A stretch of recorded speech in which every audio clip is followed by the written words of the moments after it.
በእኔ በኩልም አብዛኛዎቹ ሀሳቦች ተነሳስተዋል፣ ግን በተወሰነ ደረጃ ግንዛቤ ቢወሰድባቸው ምላቸውን አነሳለሁ። ከሁሉ አስቀድሜ ምክር ቤታችን ላለፉት 5 ዓመታት በአስፈጻሚው ሪፖርቶችን ማቅረብ ብቻ ሳይሆን በጋራ በመስክ ድጋፍም እንደዚሁም ደግሞ በቢሮ ውስጥ በሚደረጉ ግምገማዎችም በክትትልና ድጋፍም የተገኙ ስኬቶች የጋራ ውጤቶች መሆናቸውን እኔም ሪኮግናይዝ ማድረግ እፈልጋለሁ። ባለፈው ጊዜ የነሱ የነበሩ ጥያቄዎች በመጣው ልማት በተገኘው ውጤት በተወሰነ ደረጃ ምክር ቤቶቹ የሚያነሷቸው ሀሳቦችም እያደጉ መምጣታቸውን እንገነዘባለን። ምክንያቱም በውጤቶቹ ያው መገኘት የምክር ቤት አባላትም የራሳቸው ሚና እንዳላቸው የጋራ ውጤት መሆኑን መውሰድ ይገባል ብዬ አስባለሁ። ያስፈጻሚው ብቻ ተደርገው የሚወሰዱ አይደሉም። ሁሉም በየደረሻው መላ ህዝቡ የምክር ቤት አባላትም አስፈጻሚውም ባደረገው ርብርብ የተገኘ ውጤት መሆኑን መውሰድ ተገቢ ነው ብዬ አምናለሁ። ይህ እንዳለ ሆኖ ከተማችን ያው በተለያዩ ስራዎች ውስጥ ያገኘቻቸው ስኬታማ ስራዎች እንዲቀጥሉ ያስፈልጋል። እንዲቀጥሉ ደግሞ ያው የ7ኛው ሀገር ብሔራዊ ምርጫን ተከትሎ በሚቀጥለው ምክር ቤትም ሰፋፊ እቅዶች ተይዘው ከችግሮች ስፋት አኳያ ብዙ ርብርብን የሚጠይቁ ተጨማሪ አሳይመንት መውሰድን የሚጠይቁ ተጨማሪ ኃላፊነትን መውሰድ የሚጠይቁ ስራዎች እንደሚኖሩ ታሳቢ እናደርጋለን። የመጣንበት የ5 ዓመት ጉዞ ባቀድነው ልክ ያሳካናቸው ስራዎች የሚያበረታቱ ናቸው። ተጨማሪ አቅም የሚሆኑ ናቸው። ከዚህ በላይ መስራትን ግን ይጠይቃል። ይሄ እንዳለ ሆኖ በተናጠል የተነሱ አንዳንድ ጉዳዮች አሉ። አንደኛው ከፍትህ ጋር በተያያዘ የተነሳ ጥያቄ አለ። እዚህ የመጣውን ለውጥ አፕሪሼት በማድረግ በተለይ ሌሎች ተጨማሪ ስራዎችም መሰራት ነበረበት። የቻርተር ማሻሻያ ቢደረግ እነዚህ የመሳሰሉ ስራዎች በፍትህ ቢሮ በኩል ቢከናወኑ የበለጠ ጥሩ ነው የሚል አስተያየት ሰጥቷል። አስተያየቱ ችግር ያለበት አስተያየት አይደለም። በመጀመሪያ ደረጃ ይሄ ምክር ቤት እውቅና ቢሰጠው መልካም ነው ብዬ የማስበው ብዙ ጊዜ በከተማችን ቀደም ሲል የነበረው ታሪካችን የሚያሳየው መንግስትና የግል ዘርፍ በሚኖራቸው የክርክር የፍትህ ጥያቄ ብዙ ጊዜ መንግስት የሚሸነፍበት ብዙ ጊዜ የማናሸንፍበት ሁኔታ የነበረውን ነገር ሪቨርስ ያደረገ ለውጥ መጥቷል እዚህ ከተማ ላይ። ይሄ ትልቅ ስኬት ነው ብሎ መውሰድ ይቻላል። ብዙ ሀብት እንዲመለስ መንግስት በትክክለኛውን የህግ ስርዓት ተከትሎ ከሶ የሚያሸንፍበት ሁኔታ መፈጠሩ ይሄ ትልቅ እድገት ነው፣ ትልቅ ለውጥም ነው ተብሎ መወሰድ መቻል አለበት። ይሄ ፍትህ ተቋማችን እያመጣ ያለው ለውጥ በእውነት ለመናገር በብዙዎቹ ስራዎቻችን እኛም ኮንፊደንስ ኑሮን ወደ ህግ ቢሄድ ህጉ መልስ ይሰጠዋል ብለን እንድናምን የሚያስችል ሁኔታዎች እየተፈጠሩ ናቸው ያሉት። ይሄ ሊያድግ የበለጠ ሌሎችም ላይ በክርክር ላይ ያሉ ጉዳዮችንም እንደዚሁ በድርድርም በእርቅም የሚያልቁ ጉዳዮችን እየጨረሱ በመሄድ በኩል የመጣው ለውጥና መሻሻል መንግስት ማጣት ያለበትን ሀብት እንዳያሳጣ የሚያደርግ ሂደት እየተፈጠረ ስለሆነ ምክር ቤትም ሪኮግናይዝ ቢያደርገው ተገቢ ነው እያምናለሁ። ከቻርተር ጋርም በተያያዘ ያው የቻርተር ማሻሻያ ጥያቄ ቀደም ሲል ይነሳ ስለነበር ከተማችን እንዲሻሻል የሚፈለግ በይዘት ደረጃ መስተካከል ያለባቸውን ነገሮች ሲያጠና ቆይቷል። ሰነዶች፣ ዶክሜንቶች ሲዘጋጁ ቆይተዋል። ወደ ምክር ቤት ቀርበው በፌዴራል ደረጃ ታይተው ወደ መጽደቅ ያልሄዱበት ዋናው ምክንያት አሁን ከተያዘው ሀገራዊ አጀንዳ ጋር ጎን ለጎን ማየት ስለሚያስፈልግ ነው። ሀገራዊ የምክክር ኮሚሽን የሚመክርባቸው ጉዳዮች አሉ። እሱን ተከትሎ የዚህኛው የቻርተሩ ጉዳይም ጎን በጎን እየታየ የሚጸድቅበትን እድል እንፈጥራለን በሚል ነው ሀሳቡ መነሳቱ። ችግር የለበትም። ነገር ግን ደግሞ የተዘጋጀ ዶክሜንት አለ። ከምክክር ኮሚሽኑ ውጤት ጋር አያይዘን ታይቶ የሚጸድቅበት ሁኔታ እንደሚኖር ታሳቢ ብናደርግ የሚል ማብራሪያ ለመስጠት ነው።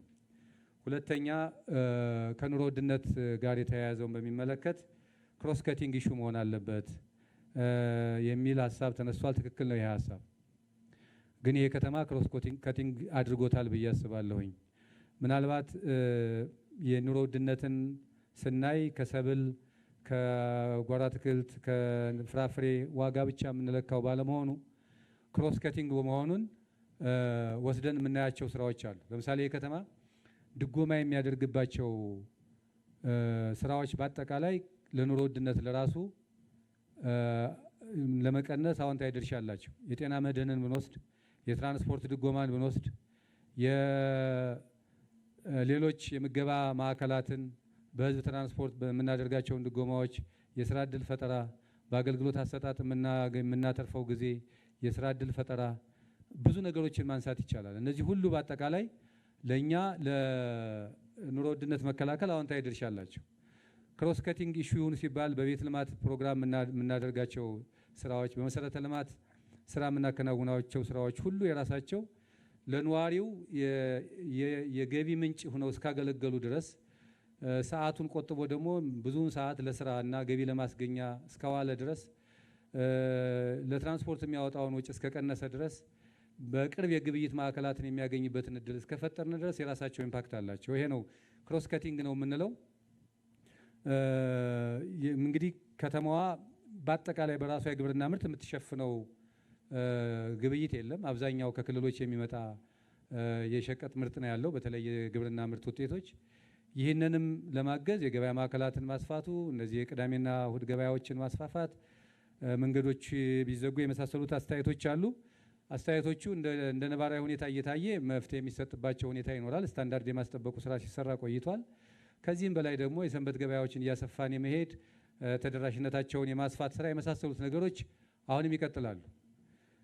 ይሄ እንደተጠበቀ ሆኖ ግን በተለይ ደግሞ አሁን ላይ ከያዝናቸው ስራዎች አኳያ በዚህ ዓመት የተከበረው ምክር ቤት እንዲያውቀውና እንዲገነዘበው የምንፈልገው በሰብል ምርት የተረጋጋ ገበያ እንዲኖር የንግድ ስራዎች ድርጅት፣ የማህበራት የአቅርቦት ሁኔታችንና የገበያዎቻችን ሁኔታ በትክክል በመመራቱ አንጻራዊ በሆነ መንገድ የተሻለ የግብይት ስርዓት እንዲኖር አስችሏል።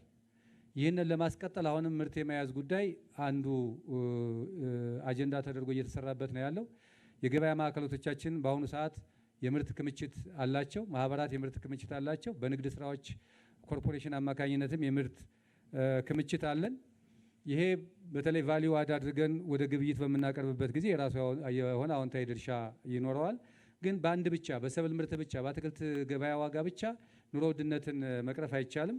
ሌሎች ተጨማሪ የምንሰራቸው ስራዎች በራሳቸው በበጎ ፍቃድ አገልግሎት የምንሰራቸው ስራዎች፣ በቤት ልማት የምንሰራቸው ስራዎች እዛው ላይ ለኑሮ ውድነት መከላከል አዎንታዊ ድርሻ ስላላቸው እነዚህ ስራዎች ደግሞ በቅንጅት እየተሰሩ ስለሆነ ይህንን እውቅና ቢሰጠውና ተጨማሪ ግን ከዚህም በላይ መስራት ባለባቸውና መከናወን ባለባቸው ጉዳዮች ላይ ከተማ አስተዳደራችን ልዩ ትኩረት ይዞ እየሰራ መሆኑን ግልጽነት ቢያዝበት ጥሩ ነው ብዬ አስባለሁ። ከዚህ አንጻር የኢንዱስትሪ ምርትን በሚመለከት የኢንዱስትሪ ምርት ዋጋ ሰፊ ንረት አልታየበትም። በዚህ በጀት ዓመት በተለይ 2018 ላይ በተወሰነ ደረጃ የዋጋ ንረት የታየበት እዚህ በሚመረቱት ሀገር ውስጥ በሚመረቱት ሳይሆን ከውጭ በምናስገባው የዘይት ምርት ነው። ከዚያ ውጭ ያሉት በተለይ ከዱቄት፣ ከዳቦ፣ ከፓስታ፣ ከማካሮኒ ከመሳሰሉት ጋር ያለው ሰፊ የሆነ የዋጋ ንረት ታይቶበታል የሚባል አይደለም። ፋብሪካዎቻችን የእነዚህን ምርቶች በሰንበት ገበያም እያቀረቡ ናቸው ያሉት። ከዚያ ባሻገር ደግሞ ምርታማነታቸው እንዲጨምር የመብራት፣ የውሃ፣ የመንገድ አገልግሎታቸው እና ችግራቸው እንዲፈታ እየተደረገ ነው ያለው። የገበያ ትስስር እንዲፈጠር እየተደረገ ነው ያለው። ዘይት 16 የዘይት ፋብሪካዎች አሉን ከትንሽ እስከ መካከለኛ የሚደርሱ በዚህ ከተማ። እነዚህ ፋብሪካዎችም ችግራቸውን ቀረብ ብሎ በመፍታት የግብዓት ችግራቸውን በመፍታት ለማቅረብ እየሞከሩ ናቸው ያሉት፣ ግን ፍጆታውን የሚሸፍኑ አይደሉም። ከዚያ አኳያ ከውጭ የሚመጣውን ምርት በተለይ ዝቅተኛ ገበያ ያለው ችግር እንዳይገጥመው ለማድረግ በሚያስችል ሁኔታ ከተማ አስተዳደሩ ገንዘብ በመደጎም በንግድ ስራዎች ድርጅት አማካኝነት ዘይት እየቀረበ ቆይቷል። ነገር ግን ደግሞ የዓለም አቀፋዊ ገጽታ ያለው ስለሆነ በሀገር ውስጥ ምርት ላይ ተመርቶ የሚመጣ ባለመሆኑ እዚህ ላይ ያጋጠመው ችግር ካልሆነ በስተቀር በከተማችን ውስጥ ያሉት ኢንዱስትሪዎች ከመካከለኛው ምስራቅ አካባቢ ተከስቶ በነበረው የነዳጅ ችግር ምክንያት በተወሰነ ደረጃ ዋጋው ላይ ጭማሪ ለማሳየት የተሞከረበት ሁኔታ ነበር። እሱንም በውይይት ማኔጅ ለማድረግ የተሞከረበት ሁኔታ እንዳለ ግንዛቤ ቢያዝበት ጥሩ ነው ብዬ አስባለሁ። ሌላኛው ምናልባት አንድ ሁለት ጉዳዮችን አንስቼ ለመጨረስ ከተቋም ግንባታ ጋር በተያያዘ ቅድም ወንድሜ ዶክተር ጀማሉ ያነሳቸው ጉዳዮች አሉ። የተከበረው ምክር ቤት አባላት እንዲገነዘቡት የምንፈልገው ይሄ ከተማ ብዙ ጊዜ በሌሎች አካላትም ሲገመገም በፌዴራል ደረጃም ባሉ እንዲሁ ግምገማ በሚደረግበት ጊዜ የሚሰጡት አስተያየቶች ብዙውን ጊዜ አንድ ስራ ከተሰራ በኋላ ያንን ስራ ተቋማዊ የማድረግ ስራና ተቋማዊ አድርጎ አመራር ለመስጠት የሚያስችል ሁኔታ እየተፈጠረ ነው ያለው። ተቋማዊ ማለት ምንድነው ካል አንድን ስራ ለመስራት የሚያስፈልገውን የሰው ኃይል ግብአት፣ የአሰራር መመሪያ፣ ማኑዋል፣ የህግ ማዕቀፍ፣ አደረጃጀትና መዋቅሩን ኢኩዊፕድ የማድረግና የማሰልጠን ስራዎች ናቸው። እነዚህን ስራዎች በሙሉ መስራት ከተቻለ ሪፎርሙ ጠንካራ ሪፎርም ይሆንና ተቋሙ ሰዎች በተቀያየሩ ቁጥር የማይፈርስና ጠንካራ ተቋሙ ነው ይቀጥላል የሚል ነው። ከዚህ አንጻር በከተማችን በሁሉም ተቋማት ማለት ይቻላል የቴክኖሎጂ ስራዎች እነዚህን ወደ አንድ ሴንተር የማምጣትና ወደ ሞሰብ አገልግሎት የማምጣት ብቻ ሳይሆን ተቋማቶቹ ራሳቸው እዛው ሳለ በቴክኖሎጂ አገልግሎት የሚሰሩበት መመሪያና የህግ ማዕቀፍ መኖሩን፣ የአሰራር መመሪያ መኖራቸውን፣ የሰው ኃይላቸው የሰለጠነ መሆኑን፣ ታች ያለው መዋቅራቸው ስራን በውጤታማነት ሊሰራ የሚችልበትን የመማማር ፕሮግራምና የወርቃማ ሰኞ አቅም የሚገነባበት ስርዓት በመዘርጋት ተቋማዊ አቅም እየተፈጠረ ነው ያለው። ይሄ ተቋም ምን ያክል ኤፊሽንት ነው የሚለውን ደግሞ በተገልጋዮች እርካታ ነው የማረጋገጥ ጉዳይ። አሁን አንድ ሪፎርም አለቀ ተጠናቀቀ የምንለው ኢንዲዘሩ የሚመሰክርለት ተቋም ካልሆነ ተቋሙ በዚያ ልክ የሚሰጣቸውን አገልግሎቶች በፕሮሰስ ብቻ የሚለካ አይደለም። ከዚህ አኳያ ይሄ ከተማ ተቋም ለመፍጠር እያደረገ ያለው ጥረት በጣም የሚያበረታታ በአጭር ጊዜ ውስጥ እነዚህን የሞሰብ አገልግሎት ብቻ አይደለም በሁሉም ተቋማት ላይ እየታየ ያለው ለውጥ እያደገ የመጣበት ሁኔታ አለ። ኢንፋክት ይሄ የሚያልቅ በአንድ ጊዜ የሚያልቅ ስራ ባለመሆኑ ተጨማሪ ስራ መስራትን የሚጠይቅ ነው። ነገር ግን ደግሞ አሁን በተያዘበት መንገድ መቀጠል ከተቻለና ይህንን እያጠናከሩ መሄድ ከተቻለ ችግሮቹ እየተፈቱ የሚሄዱበትና የህብረተሰባችንን እርካታ ከፍ እያለ የሚሄድበትን እድል መፍጠር ይቻላል።